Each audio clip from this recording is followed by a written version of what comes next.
upang ipahayag sa inyo ang salita ng Diyos, ang salita ng Diyos na nagdudulot sa atin ng kaligtasan.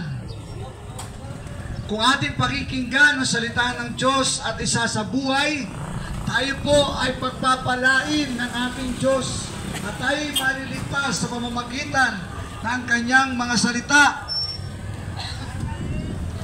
Sinasabi sa mga Gawa 2:38 hanggang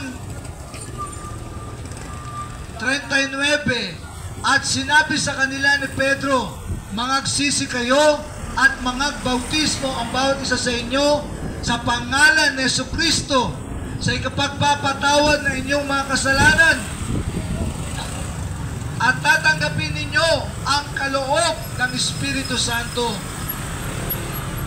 Si San Pedro o si Apostol Pedro na kanang kamay ni Jesus no si Jesus ay nasa lupa pa at nabubuhay pa, ang kanyang binabanggit dito ay ang sabi niya rito, magsisi kayo sa inyong mga kasalanan,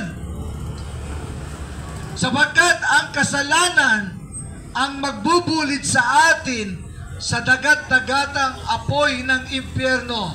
Subalit ang kasalanan ay may kapatawaran kung ito ay ating ihingi ng tawad sa Diyos. Ang Diyos po ay binibigyan tayo palagi ng pagkakataon upang magsisi sa ating mga kasalanan.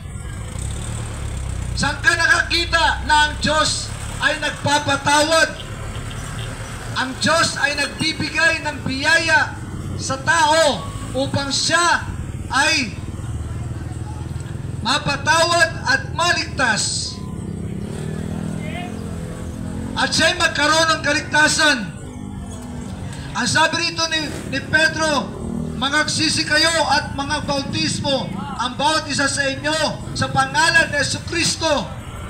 Dito binabanggit ni Apostol Pedro, mga taga San Jose, si Apostol Pedro na nakasama ni Jesus no siya'y narito pa sa lupa. Ang sabi niya, magsisi kayo sa inyong mga kasalanan. Sapagkat alam ni Apostol Pedro, ang kasalanan ang makapaghihiwalay sa atin sa Diyos. Dahil sa kasalanan, hindi natin makikita ang mukha ng Diyos. Kaya mga kapatid, tayo po ay magsisi sa ating mga kasalanan.